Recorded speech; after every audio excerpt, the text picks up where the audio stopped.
Good night and welcome to another episode of Face to Face. Yours truly, Nesta Ken, and today in the studio is me and Raj. Back again, baby. Back again. Show that shirt. Oh, yes. What does the shirt say anyway? Well, I'm not going to tell you what this shirt says because I don't know the person who did it, and just acknowledge what it is, and that's it. You know, it could be. So, what the person just gave it to you just to wear it and say wear it and promote it for me? You know. It could have been any kind of. You know, I'm just saying that, you know, it's good to see a shirt like this just pop up out of nowhere from this artist that I have no idea who they are.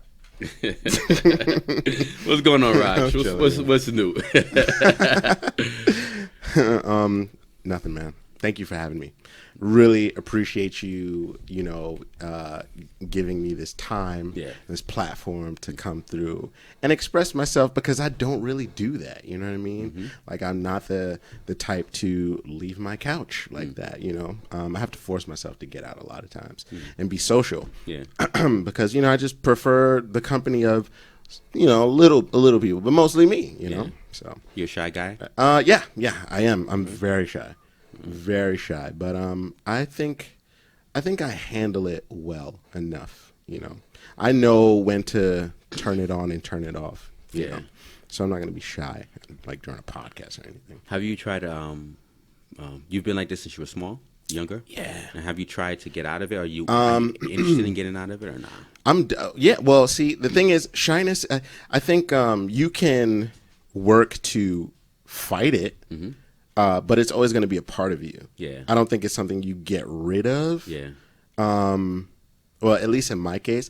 So I know I'm shy, but there's always that moment of when I have to remind myself, you can't be shy here. You can't be shy now. Right. So then I'm not shy anymore. Or like, even if I'm freaking out as we're talking, you don't see it. You don't, so like I'm fine. I definitely agree with you because I'm a shy guy too. I grew up.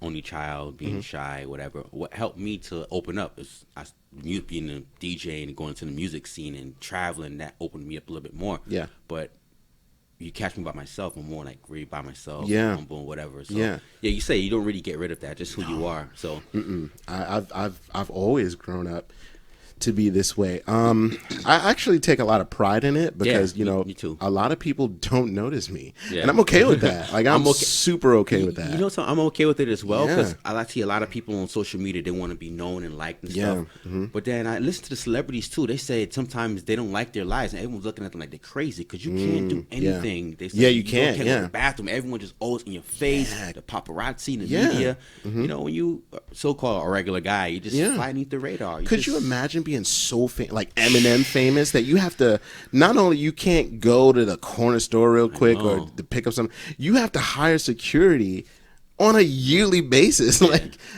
that's nuts. Well, so a lot of people who want fame and that stuff, they don't really factor that in. They don't think about that. But I never thought about it too. But after a while, I started thinking about it. I was like, that must be uncomfortable. I would never want to. You're in your toilet, doing number two, and someone's like, that's crazy. Or just being human, like maybe like you're blowing your nose and like they took a picture and you look weird. You know what I mean? Like I can't. And then especially when you're out with the family, you can't even enjoy. You never want to do that. Man. So I can't do that. I can't do that. Like that's why. A lot of people don't know. Again, like I do music. Yeah. Oh wait, I gotta promote the SoundCloud. Gotta promote the SoundCloud because why not? But I'm not trying to get famous. I do this for me. So if you don't listen, it's fine. But you should. So it's SoundCloud.com /0lyricist0. Again, SoundCloud.com /0lyricist0. Okay, all one word. Now that that's out the way, I understand that music is a very, like, it's a prominent thing, like, in a lot of people. Like, music is very important in a lot of people's lives. And a lot of artists who do music want that fame. They want to be out there. But there are some, like myself, that just do it just to do it. It's become more than a hobby. it's more so than an outlet, you know. So like if I feel some type of way, or if it's therapeutic almost, you know. So like if I'm going through something, I can talk about it using you know, those words. And like, to me, something beautiful can be like, you know, born by that. You know, I can't tell you the amount of times where I've listened to like an old song that I've done, and it immediately puts me back into the place where I was. Like I can remember why I wrote that, why I said that, why I felt that way, and it's just like it's nostalgic.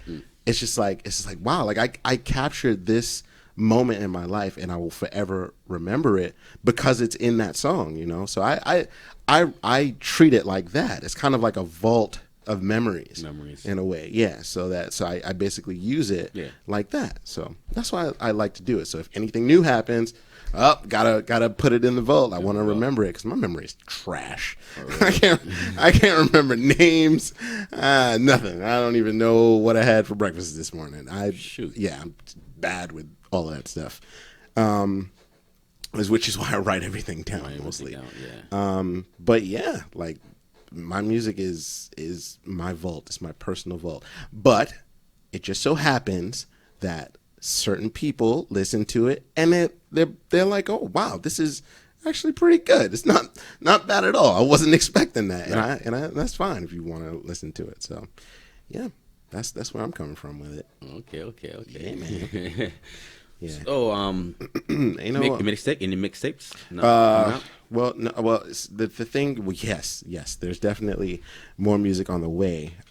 As of right now, my last project was Royalty and Retribution, and the next. Right now, I'm just dropping like kind of like songs here and there. I did this project I mentioned before. Called The Gangsta Experience, and that was like a story-based sort of a thing. So I was like, you know, trying different techniques as far as storytelling and music is concerned, to how to merge the two. So the next main project in the story, in like the overarching story that I'm creating, because each project that I do is a connecting story. Most of it is a connecting story. It branches into each other. So if my first project is like the first movie, the second project is the second movie. Then I might take a break and do like, you know, something with like my gang. Shout out to Invisible Ink. You know, do something with them. But I'll still drop like nuggets of the story in that project. Gotcha. So like if you really pay attention, and like a lot of people, I have a real problem with just showing emotion or being available emotionally. A lot of times it's something that I'm working on in myself as far as like relationships is concerned and stuff. Like, you know, I'm just really closed. I can appear closed off. So a lot of the times I put it all in the music. And for those who I refuse to open up with, you can kind of just go in there and like, if you're curious, you can really find out exactly what's going on in my head in the music. So I'll drop it in there because it's my personal vault. Right. You know what I mean? So I treat it like that. So, again, the next thing that I'm working on, because I was working on all of these different techniques as far as storytelling and the different techniques with my engineer, shout out to Nick, in the studio and things of that nature.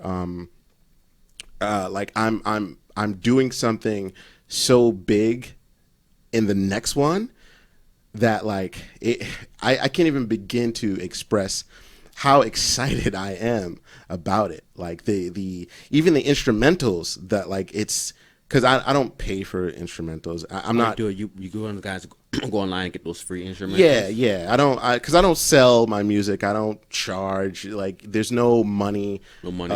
Yeah. It's nothing like that. It's literally all just for self promotion. It's not. I'm not looking to gain anything. I'm not doing a show. Are you finding some good ones out there? Some guys who create some. Yeah. Yes. I personally know. Definitely one, Balance the Jeweler. Oh boy, he said, "Oh boy, that's my boy, man." Like he's on point. He got a project out too.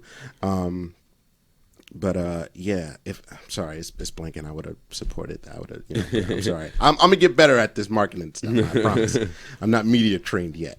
But what was I saying? Yeah. So some guys, I've heard about guys who go online that just get free instrumentals. Yeah. So here's the thing, right? The unique thing about my music as well is that there are a lot of instrumentals that you have never heard before.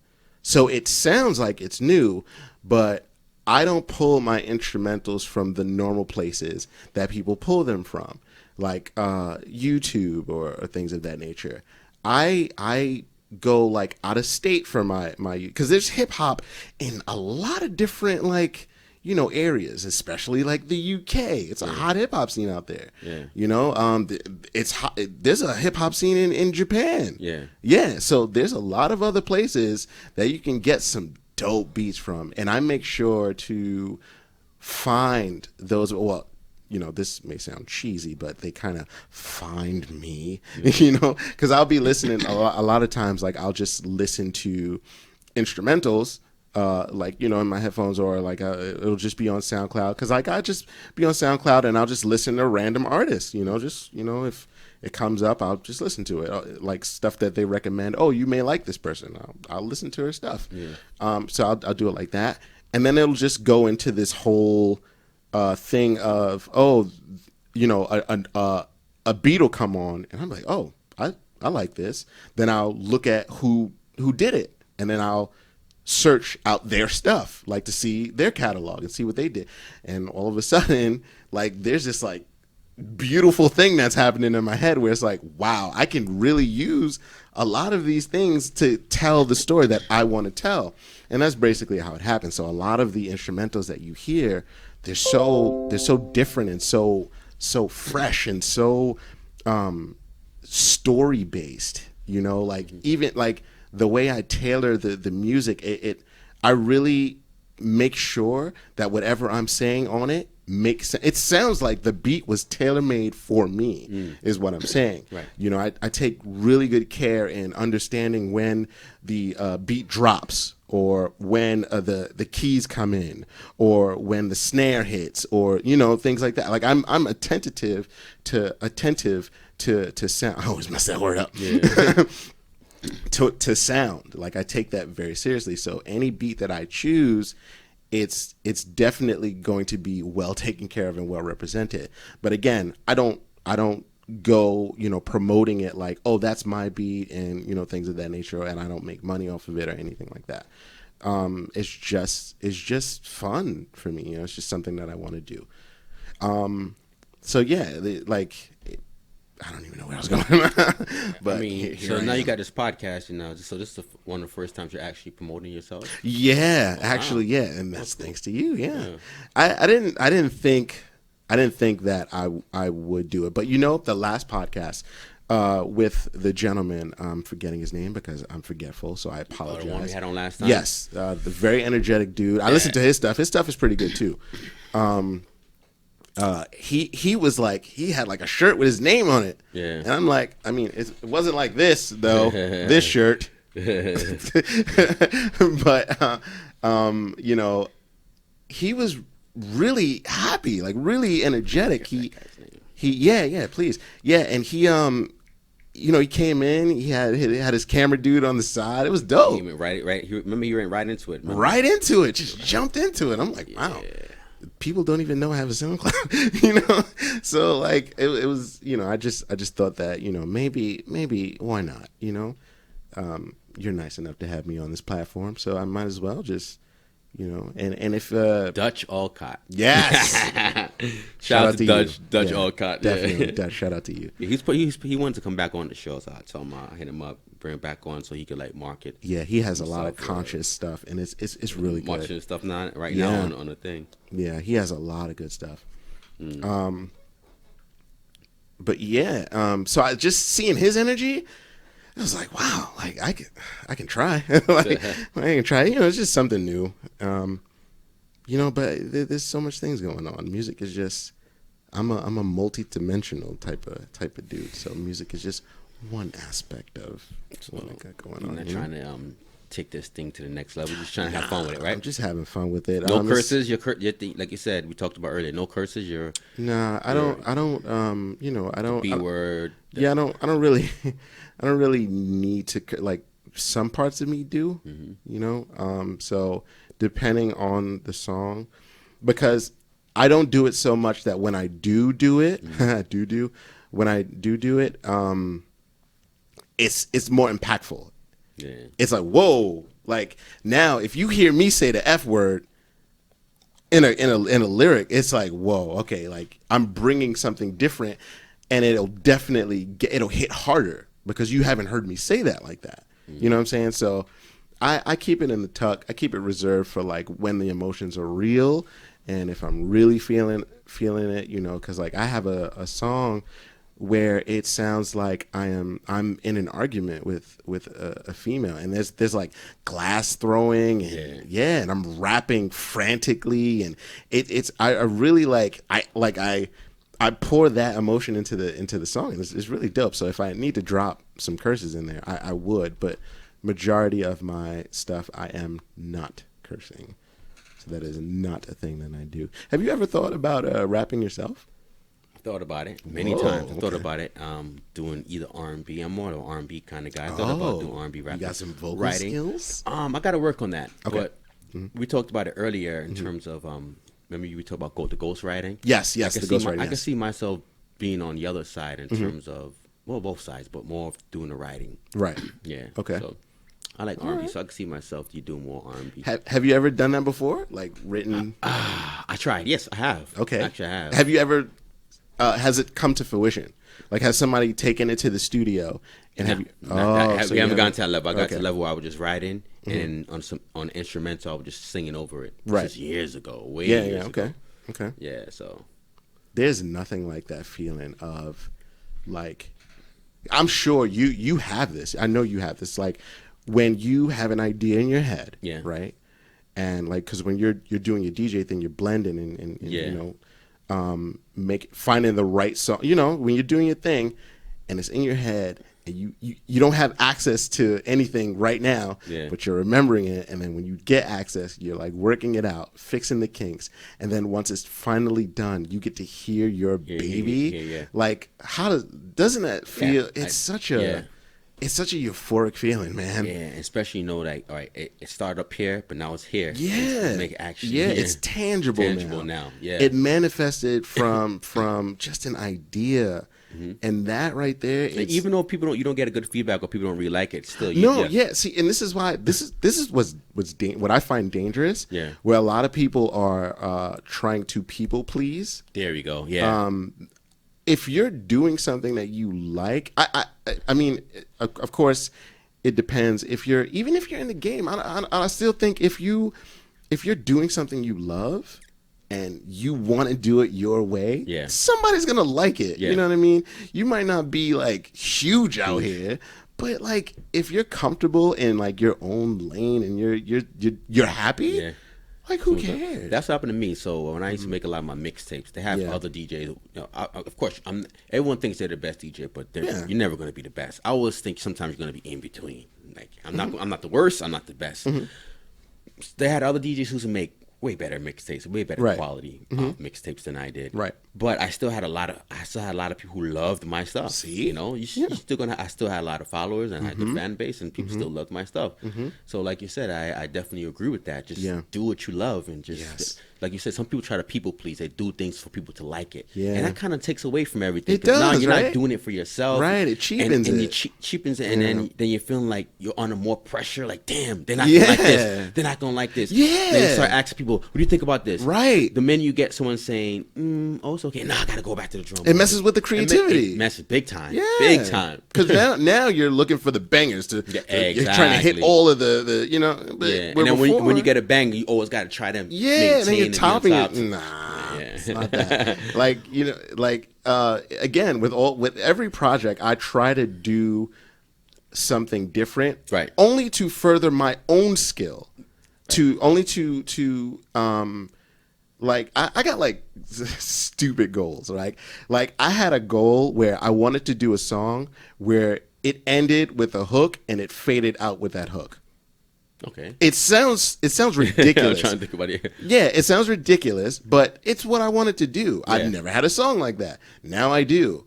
I wanted a song where I say nothing for the first, like, I don't know, like maybe 1 minute. Wow. And then I'll do it, like, if I wanted to. You know what I mean? Like, yeah, it's because it's out there already, but it's just certain beats that I want to try. And there's songs that I've recorded that I hate. Really? I hate because, like, I tried it and I did not like it. Do you? Let me ask you this question. Yeah. You know, sometimes there might be a song that you may not like, and you find out other people like it. Really? Yeah, that's like always weird to me. That's always weird to me. You think it's your worst, one of your worst projects, and it's a lot of people like it. Like, wow, I thought you guys were like this. You have a project that you really like. And like, this is my favorite project. This is really good. A lot of people gonna like this one. You like that? Yes, I did have a couple of those. I definitely have some of those moments, and because I had a couple of mixtapes where like that. Oh, too. really? I'm like, that mixtape was because. At the time, it sounded good to me, but after a while, a couple of years, I'm like, oh, that mixtape was trash. Really? But people love it. But I love that. I like, you love that one? Okay, so let me. Do you hear your mistakes sometimes? Oh, yeah. You know, at the time, I don't hear it. Like, at the time. At the time, everything sounds good. But when you listen to it, when you listen to it later on, you're like, oh wow, I actually let that go. I actually came out with let that mixtape drop. Yeah. And here's the crazy part. This is the nuts part, right? Yeah. People who listen to it, they don't hear it. That's why I tell a lot of DJs, they don't hear it. We're thinking about it. We put a lot of pressure on ourselves. Well, not DJs, artists as well. It's like in a club, a lot of people are just drunk and just want to hear the hits and stuff like that. Hear it, So a lot of DJs, they make mistakes, and only who's going to really find out is another DJ next to the DJs. DJs are listening to other DJs. It's competition thing. Got you. Even with the mixtapes too, you might make a mistake, but the audience doesn't really care. They just bump it in their car. They're into it. They're just driving or wherever they're doing. Yeah. Most of the time they're driving. They have the mixtape or they're in the house, whatever. Yeah. They just listen to the song. That's true. The transitions and stuff might be off. I always listen to that. They don't really care. Yeah. It takes some people, like, you kind of know a little bit. Like, if you're into music, you kind of know, look for transitions. But they got some people out there who's not really into it. They just want to hear the music. Yeah, that's the thing. That's my favorite thing. That blending thing. I love. I can respect a really good transition. Yeah. There's nothing like hearing a certain song with the same tempo and then bleed it into another song. Oh, I love that. Yeah. I love that. Especially like when you get the instrumental from that song and you play it with another song and it works. It works. Yeah. I love that. I don't know how y'all do that. It just speeds. Like, some things are on the same speed. Yeah. But then sometimes they could mix, but then it's not a good mix. They don't really sound right. Okay. And then some things, like, they're in the same speed, and we try to mix them. Like, one song will start off, and then when it gets like a couple of like seconds into it, it just changes the beat or whatever. So it kind of messes up whatever. But it's just all about speed, basically. Yeah, it must be. And now it makes it easier now with technology now, because back then you can slow it down. You had to have like a real ear for mixing, so you have to really hear it by ear and control the speed. But now with things like Serato and stuff as a DJ, what we use, their speed will show you that this song is like tempo, 84, 10, What is it, BPM? Is that BPM, what beats per minute, yeah. So if one is going at 80, one's at 84, you just put them together. Yeah. Cue them up. Yeah. And then, when you don't know how many times I tried to download apps. Yeah. Because, like, all right, so I'd be in the Batcave. I call my house the Batcave. Batcave. So I'd be in the Batcave, and I'd be like trying to DJ, right? Yeah. Like, I just be me, and I can't blend or anything. So I remember downloading this app, like a couple apps, where it takes the music on my phone and like it kind of like mixes it, and I never. It just syncs it basically. Yeah, but it never works out. It never works. What it does is just that it starts and just fades it over really quick. Whatever. And it has to be timed. Yeah, it's kind of weird. It never comes out how it sounds like in my head. Yeah. I swear I know what I'm doing, but then I actually play it, and I was like, "This is terrible. This is trash." Yeah. Yeah, so I really respect and appreciate like DJs. I know a couple of DJs actually. Right. But like what y'all do, I don't know I don't know how you hear what you hear. There's so much. The thing is, it's so much songs out there. Even if you're saying, okay, this is the genre that I'm working with, right? You still have a plethora of things to choose from. That's another thing going on. Like now, a topic that everyone's talking about. Like at a party, DJs shouldn't be playing over the same songs all the time, because as time goes on, we're only getting more and more and more songs into our vault. Yeah. So for DJs to be playing over the same songs all the time is ridiculous. The reason why that happens is because everyone wants the hype.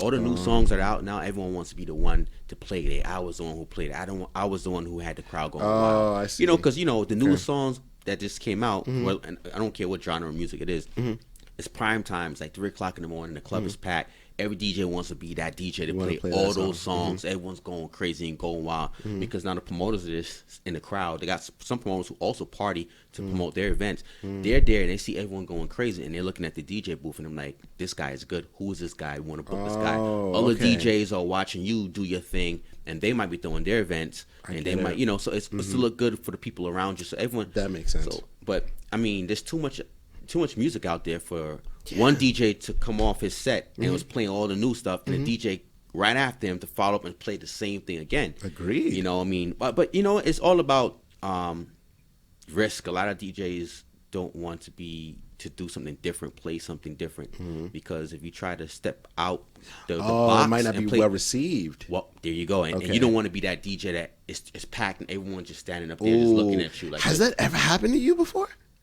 It has happened, but not really. Probably when I first started. Oh, okay. Yeah, so it's happened. It's happened to almost every DJ. Every DJ will tell you it hasn't happened to them. It's happened. How does that feel? But what you have to do is that you have to. You can't let it phase you. I'm not going to say you can't let it phase you, but how do you fight that? Well, what you do is that's why you have to have a good arsenal in your. You got to have like your backup, or you got to have like a grenade. A good. You have to have a wide.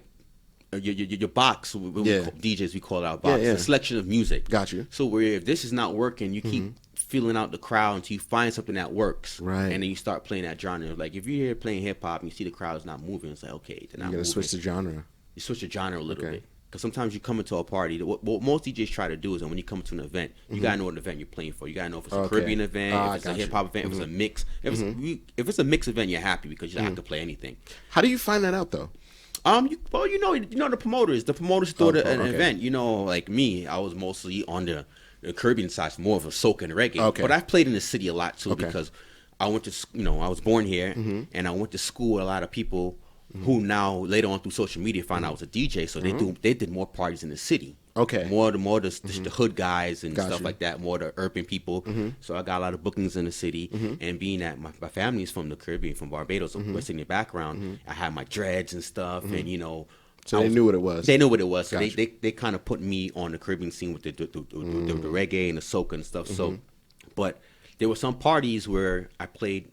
Where it's everything. You can play almost everything. Yeah. But as a DJ, you know most of the promoters. You kind of know what party you're going into. But sometimes it's kind of tricky because even though it's a mixed crowd, sometimes one genre of music dominates for everything. You understand? So you'll go in there, you'll start playing hip hop or whatever, and you see they're not really moving. So you say, okay, you kind of move to the reggae, the dancehall. See, they're not moving for that. Then you move to soca, and everyone goes crazy. Okay, this is what we have. We have more. So you stay on that lane? Of course, you stay on that lane. You stay on that lane. It's like mining. You hit a vein, right? Follow it, and just follow it. But that's why you got to be very aware. You got to keep your eyes open. See just watch the crowd, watch how they move, whatever. Some DJs they just play and it's. Some DJs they play what they want to play. They play what they like. Yeah, they keep their head down. Yeah, because you're doing a service, right? Right. You're doing a service. You're doing a service. Yeah.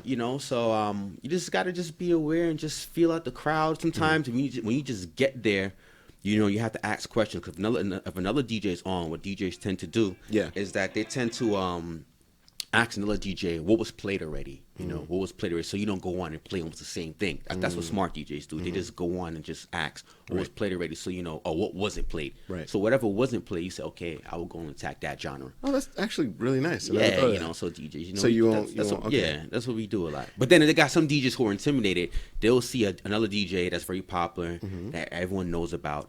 He'll be playing, and then he'll see that DJ coming. He know he's next. He'll try to mess that DJ He'll up sabotage and play everything. Whoa! So before he comes on, it's like, that's crazy. He play everything. So he start rushing songs, knowing he only has 10 minutes. He'll start rushing songs. So DJs know that, like, okay, that's I just messed came up. inside. You were playing hip hop. Continue playing hip hop. Now you're going hip hop. You play 10 Wow. You playing 10 reggae songs. Wow. Now you're going to play 10 pop and 10 so so Yeah. you kind of know when DJs try to like so rush it and is try to competitive. Very competitive. Well, I know they have like DJ battles, and like I know y'all fighting for the prime spot. Yeah. I know that, but I didn't think that like if it's a string of y'all, like if you already know your position, Yeah. like why wouldn't you work together? Like that's not a thing. Remember, everyone's trying to be the hottest thing out there right now, and if you're the hottest thing, all the promoters are booking you. That's more money and stuff like that. Okay, so I said the same thing for my our friend Sherman Dyer. He does photography. Okay. He says the same thing with photographers too. Same thing, so yeah. I can't just where you can't see this DJs. I said I can't see that as you guys photographers. All you guys do is go in there and take pictures and snap shots. What are you guys competing for? He said, no, you'd be surprised. Yeah, you know what? outside looking in. That's crazy. Every field is sense. kind of saturated these days, Yeah. especially with technology. Yeah. It's like now. Back then, in order to be a DJ, you had to like invest and buy records. Before you became a DJ, you had to actually take your money to build your actual, create your record. Right.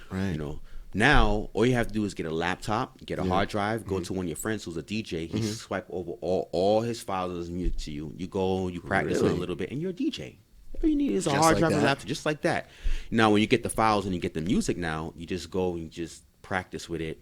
Organize it the way you want to organize, because now you have the music. Now you just can't just go out there and play. You have to organize it in a way so when you get out there, you know where to find certain songs and certain folders. Yeah. But you already have what it takes to go out there, and you already have the resources to play in a party. You have the tools, and you have to set up the hotkeys. I get that. Right. But there's you don't some have the talent experience. behind. Yeah, I tell people that. Yeah. Well, now that's another thing what's turning a lot of DJs off too, because now with promoters, everyone's trying to save.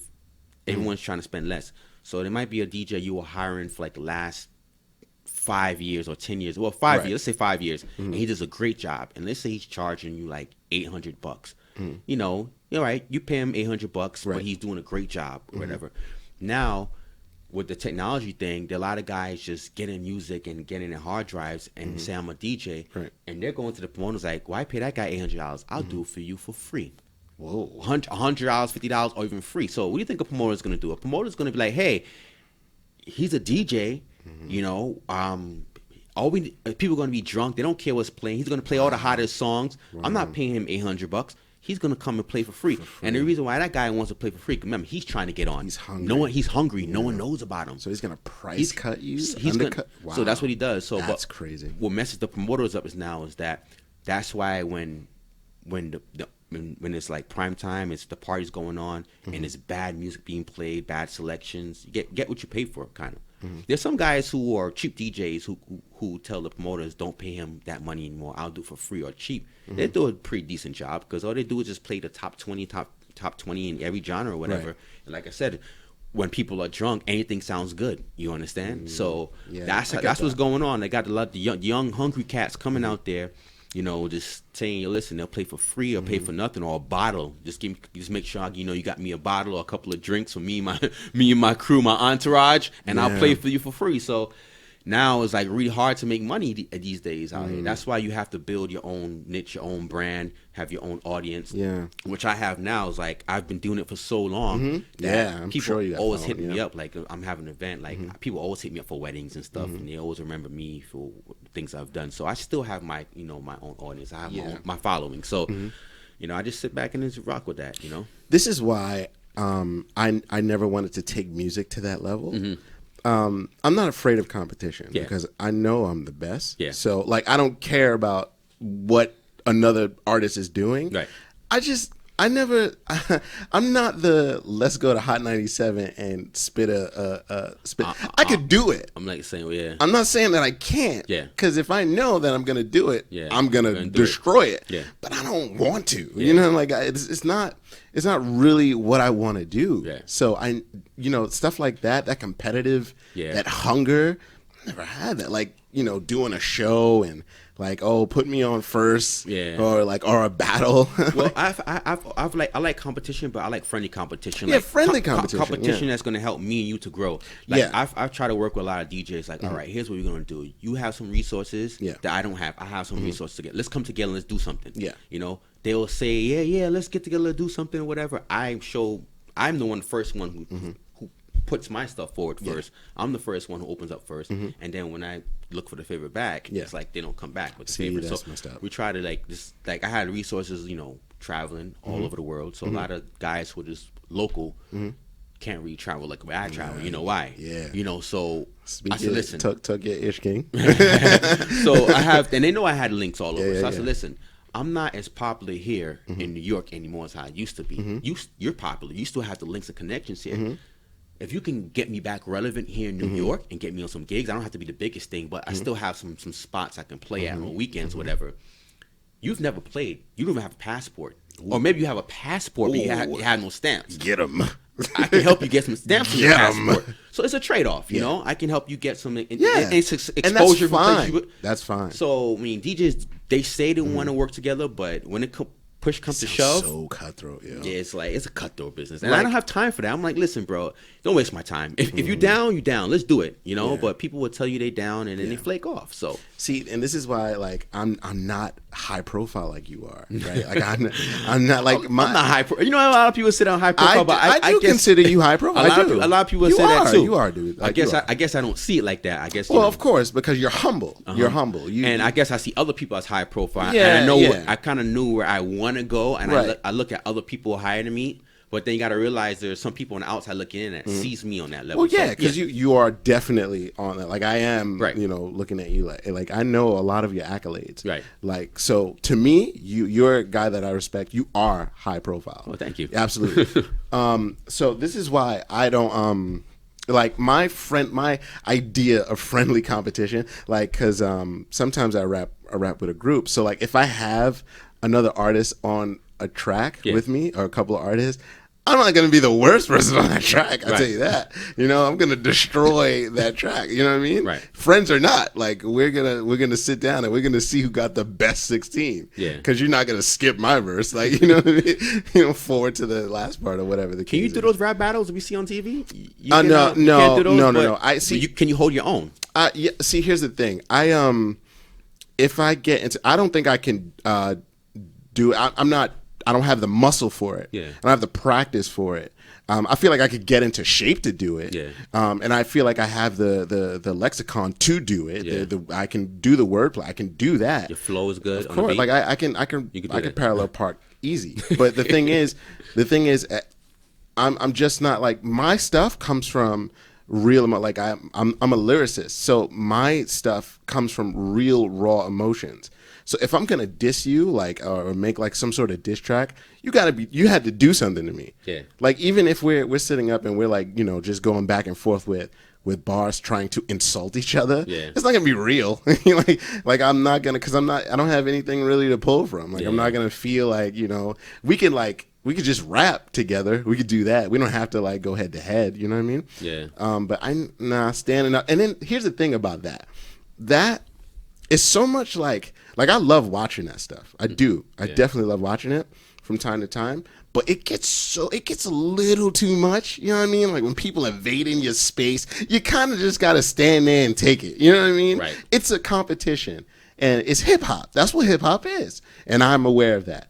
I just don't see myself in the scene where there's a bunch of people behind me who I just met, probably, because I don't know that much people. Yeah. And, there's a crew behind you. And, they're like, oh, every time you talk about my mom, like, it's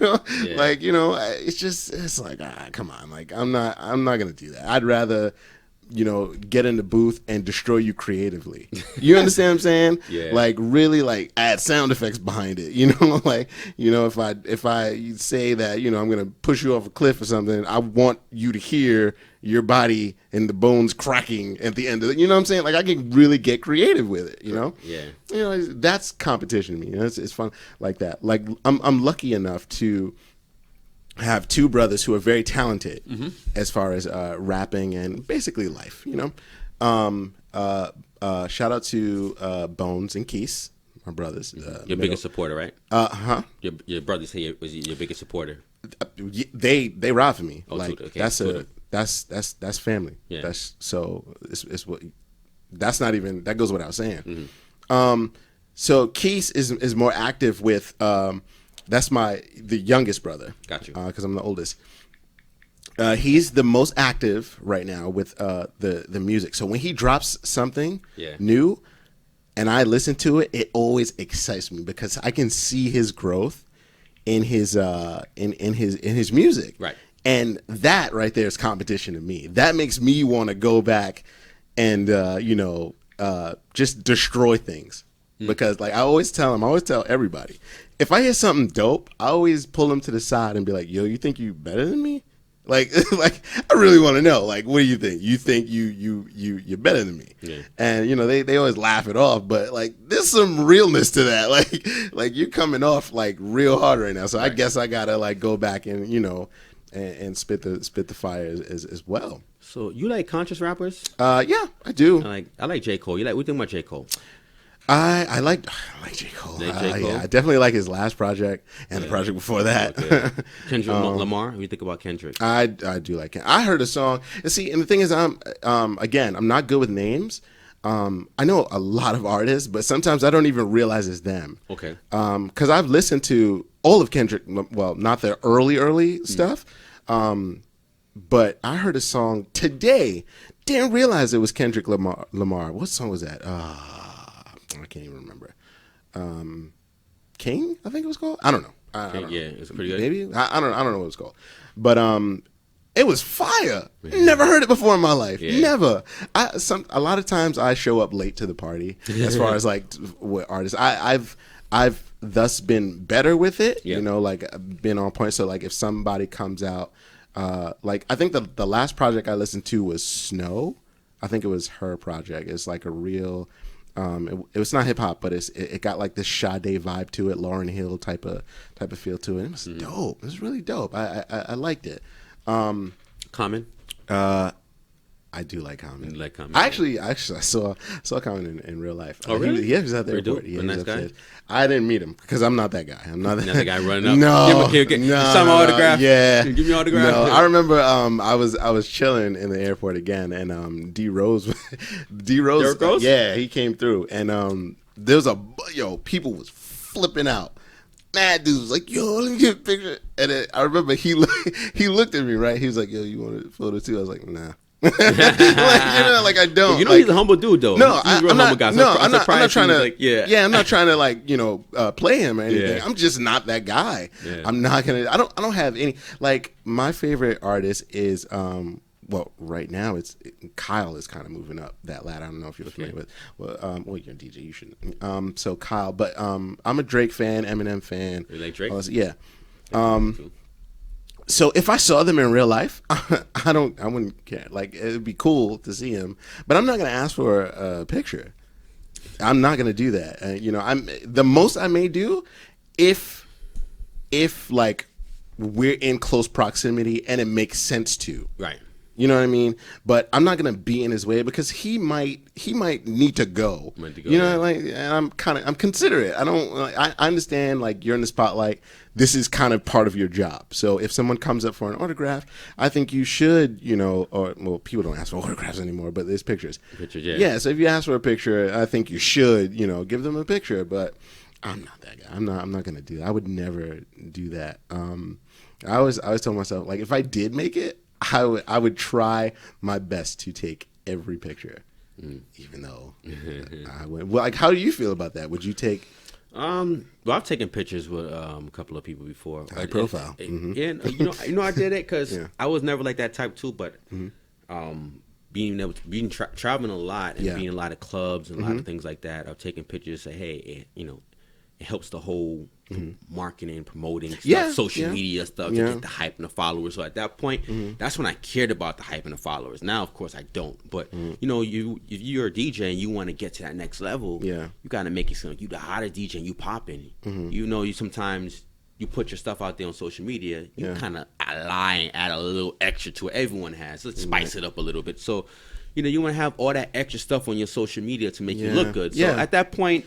I've seen a couple of people in the airport. I've taken a couple of people. Like one time, the first person I've ever met in the airport when I finished DJing, I was in I think it was I did TLC concert. Oh, okay. So TLC had a thing concert, and I was one of the opening DJs. Nice. It was in Canada. It was in Windsor. Was it crazy, sexy, cool? Yeah. I'm sorry.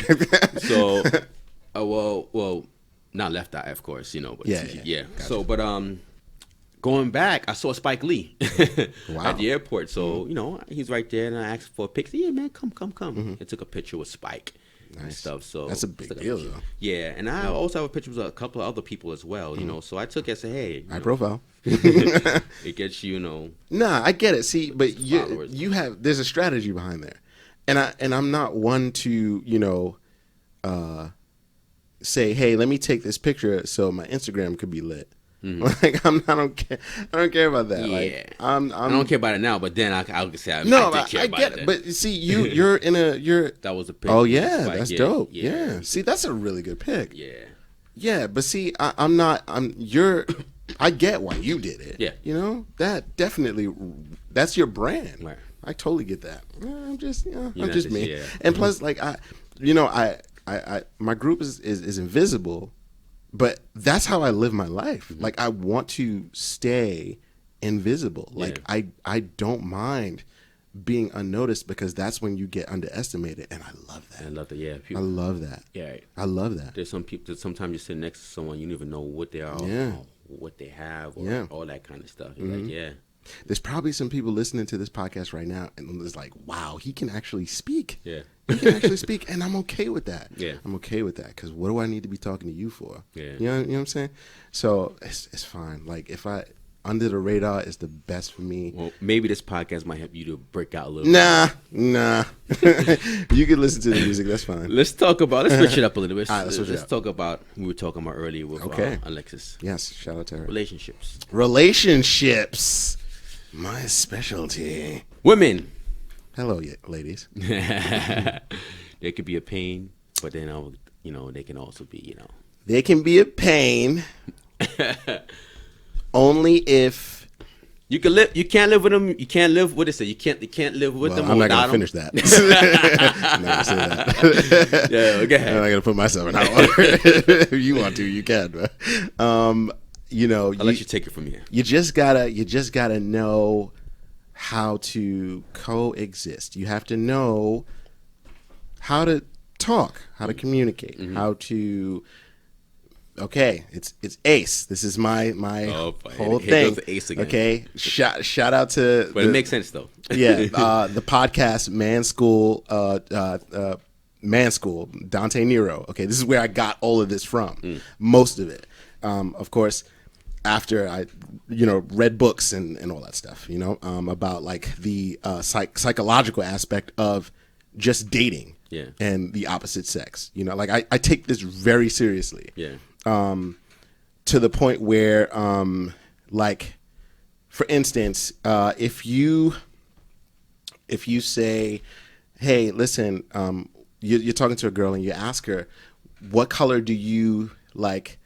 Think of when you think of love, and let's say she says, "Oh, red." The next time you go on a date, wear red. Wear something red. Subconsciously, it triggers something.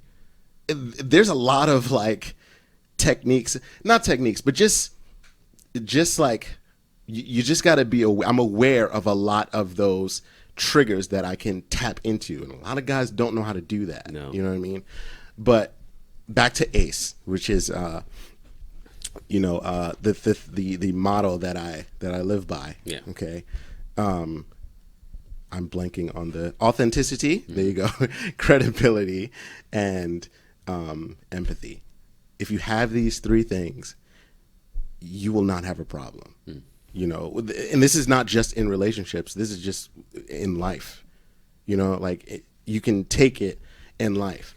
I just use it for relationships because they can be a little tedious, because it's another person and they have their own mind, like sometimes, you may want to control that mind, but you can't do that. You can't do that. You can't be that way. You have to see where she's coming from. You have to, not lie and be authentic in your own feelings and let them know exactly how you feel from the start. so they don't feel, no type of way. It's very, and if you say something, if you're credible and what you say, make sure you stick to what you say. All of these are super important, and a lot of dudes aren't doing that. They're not doing that. So I make sure to do, and this is like whether I'm talking about my heart or any other woman that I interact with. You may not get like the level that my heart gets, you know what I mean? But you're gonna get a good level of me. You understand what I'm saying? Like, right. I'm still gonna give you that. I just may not like invite you over. Yeah. You understand what I'm saying? Like, I'm not gonna do that because but still, you gotta be authentic in who you are. You have to be credible, and you have to empathize, because a lot of times, like a woman could just feel some type of way and come at you some type of way, but we don't see it from their level because we just want to yell back. You know what I mean? It's just like this. Why do you feel this way? Where did this come from? And you just got to be like, yo, like, oh, I get it. I understand. Because you're putting yourself in their position. They feel that way because of this. Once you have that, you won't have as much argument. You won't have any arguments because you're taking away their ammunition. So they're coming in firing. So how you deal with women who've been through a lot in their life? Like, they've been through a lot of relationships where they were faithful, but they've been hurt from a lot of past relationships. Yeah. And so now it's come to a point where she think all men are the same. Yeah. So it's not just one bad apple for the rest. It's like the last 5 bad apples. She has every right to have her guards up and all that stuff. But so what would you do to change it? I mean, you have to authenticity. Would you say? You literally whatever you say. Okay. So what you do is you use ACE, and you genuinely just do the right thing. Do the right thing. Right? Now, there's going to be a time where she's going to still feel like all men are dogs. And she's going to still, and she's going to hit you with it, right? So when that happens, if you have enough time and enough credibility to prove your case, you have to tell her and talk to her and let her know, like, listen, have I ever given you that feeling, or have I ever done this to you? Right. Have I ever, made you feel that way? And when her answer is inevitably no, what is it? Anyway, when it's no, right. You just be like, so why would you put me in that category? Let me give you a situation. Yeah, please. My situation. Okay, let's go. So let's say, like right now, I'm dating somebody, right? Okay. Yeah. So it's kind of like the same situation. She's been through a lot of past relationships. Okay. Now she knows my lifestyle, what it used to be before, like when I was really into the DJing and really flying out and on tour and in the clubs, nightclubs. And I've separated myself from that nightlife scene. You know, I still do my thing, more private events. Got you. So I'm letting her know that I'm focused now. I've changed and all that kind of stuff. So since we actually got serious now, like you said, I haven't shown her anything. I've been showing her that I'm serious. Incredible dude. Got you. I'm a credible dude. But sometimes a woman think, at any time he can just flip, or he could just go back to his old ways. It's still there. Is it really out his system? They tend to think those kind of things. So they say, all right, you haven't shown me anything, otherwise, you show me that you've been doing whatever you've been saying, you've been, whatever you say you've been doing, but I know you have a history, and at any time you can go back and start wilding out again. So I mean, some women think like that. What do you think about that?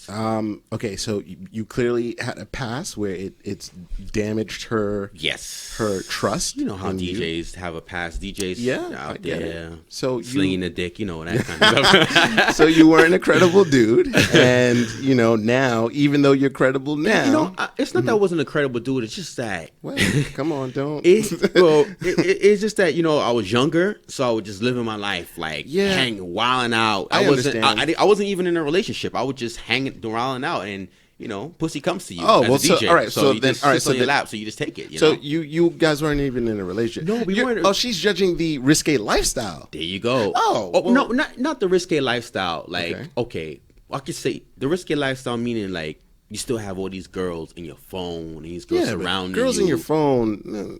It's come to the point I had to delete all the women on my phone. Well, you shouldn't have did that. Well, but okay. Sometimes women they want you to do certain things so they can feel comfortable. No, and I understand. And some people say, no, that's too much of a. You're going too far with it. Some of my friends have told me, yo, you're going a little too far. I do understand that, but you have to. Okay, see, everybody's boundaries are different. Right.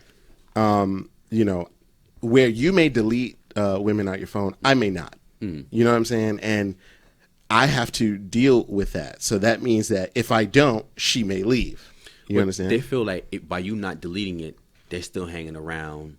Or you can still go back to them. Or why are certain exes, like your last ex, why is she still in your phone? If she's an ex, you should be able to get rid of her without a problem. But see, here's the thing. There's a deeper issue. That's a deeper question than just that surface of why is your ex on the phone. The real question is why does she feel the need to talk about my ex and my phone? There's like a insecurity there that probably came because of me.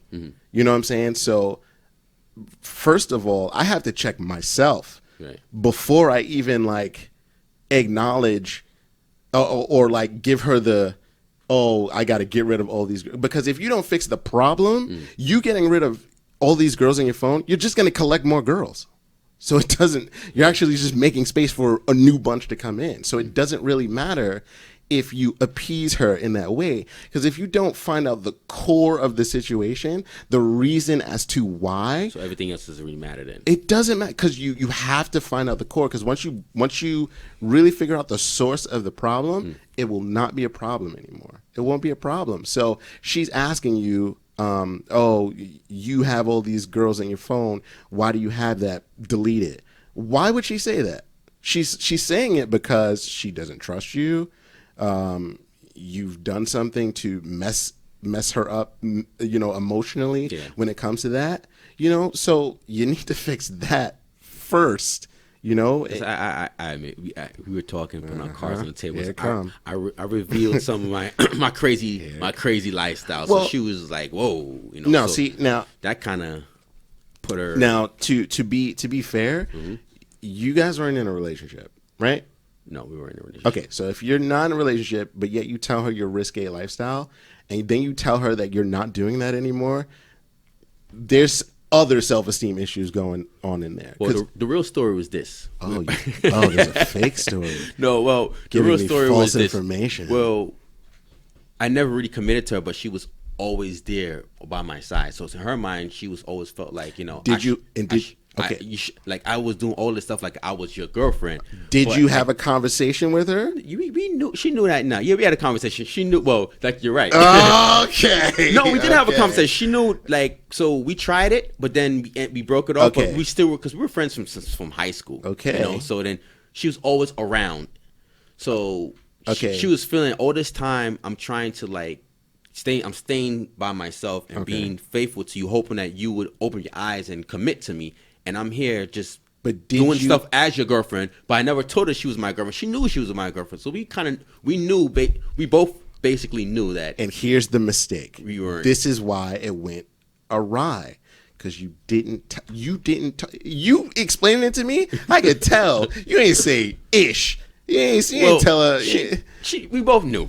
No, there is no both knew. Because if you both knew, she wouldn't have acted like that. Well, she felt that I shouldn't have been doing those things. Like if she's being loyal to me and I'm there by her, sleeping at her every night, like I'm her boyfriend. Okay. Yeah, she assumed that it was getting to that level. Right. You can't have your cake. You cut your cake and eat it. You can't. Yeah. No woman likes that. Yeah. You don't like. It's almost like you're living this double lifestyle life. Where she's making the necessary moves to make you feel like you're the only one, uplifting you, when you're just this is the bed I sleep in, and then I go and do my thing. So of course that's gonna. Jay-Z said I was just fucking those girls. I was gonna get right back. Jay-Z also had a lemonade problem. I know, right? So I agree. That's where I went wrong with the communication and not being on the same page. That communication is everything. Yeah, it is. So everything. Yeah, you gotta. See, the thing is, I don't communicate with every body. This is about relationships, obviously. But I don't. There's certain women that I don't even know. I'm not even gonna know. We're not on that level to talk like that. But you know, my heart. I'll talk to her. You know what I mean? Like I'll tell her things. But no. Talk about your heart, Kimberly. No. That's false. Yeah, but yeah, man. So, like you said, I guess you got insecurity problems. You're causing that. Don't try. No, I don't have insecurity problems. Well, I've caused it. I admit. Yes, I've caused that. So, however, yeah, I've proven since we actually now this time the communication. Tell me how you've proven it. Tell me. Long list. Trust me. No. I proved it. Trust me. How did you do it?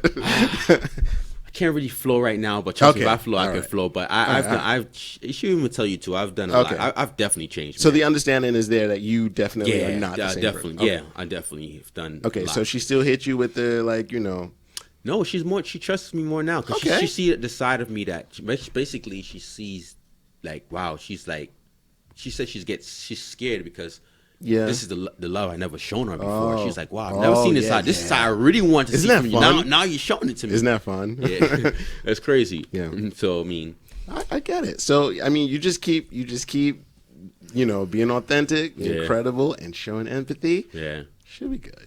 There's gonna be moments of like relapse. Yeah. That's like someone who went to war and then comes home. Sometimes they suffer from PTSD a little bit. You just got to be there and just, remind her in a gentle way, that like, nah, I'm not there before. They need to hear it. That reassurance can be important too. Yeah, definitely. Gotta have that reassurance, man. Come on, man. You've been through things like this as well?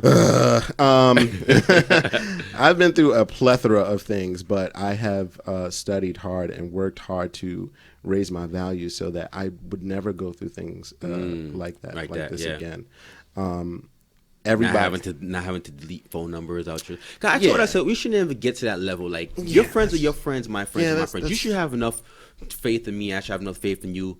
That we know that you can have your friends, I have my friends, that we're not doing anything, But some people just want to feel comfortable. So I'm trying to do a lot of things, these other things I didn't mention. So you look at me like, "Whoa, really? You did that?"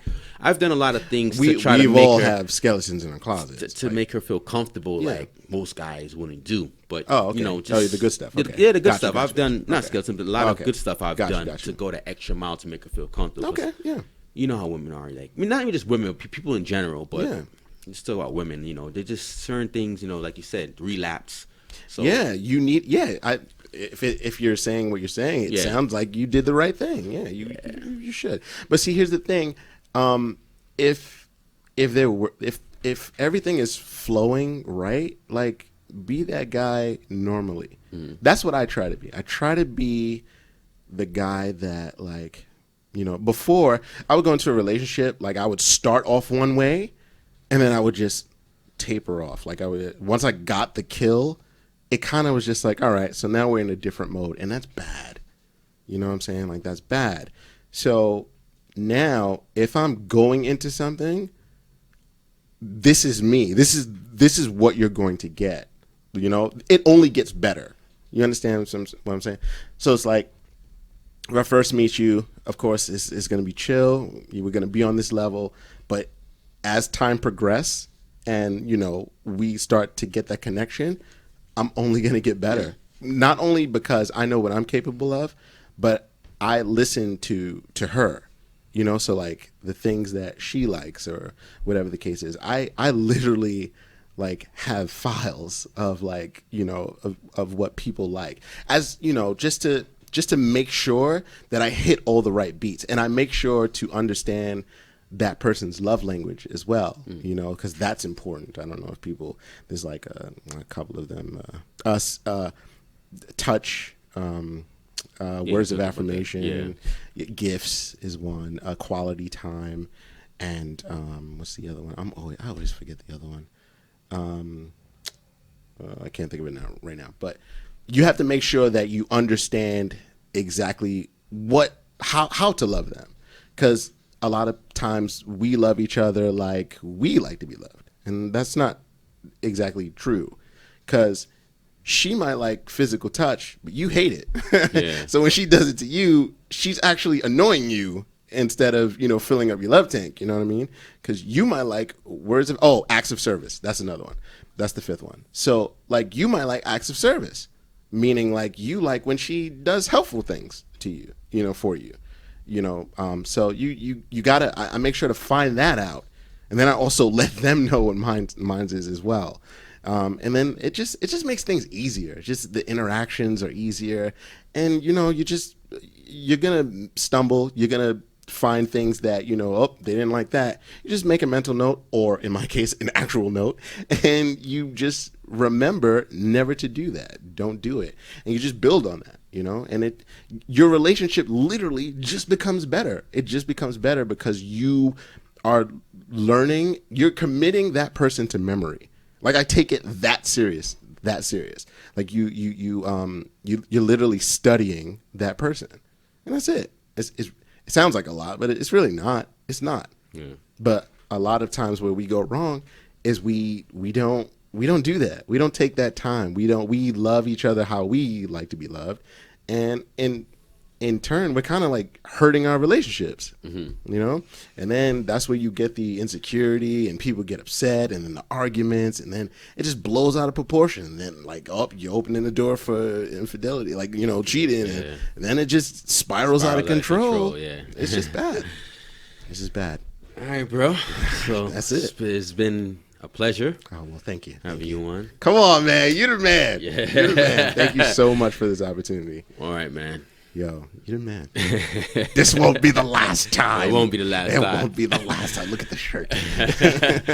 This wraps up another episode of Face to Face. Yours truly, Nessa Cannon. Raj, take care and God bless. God bless.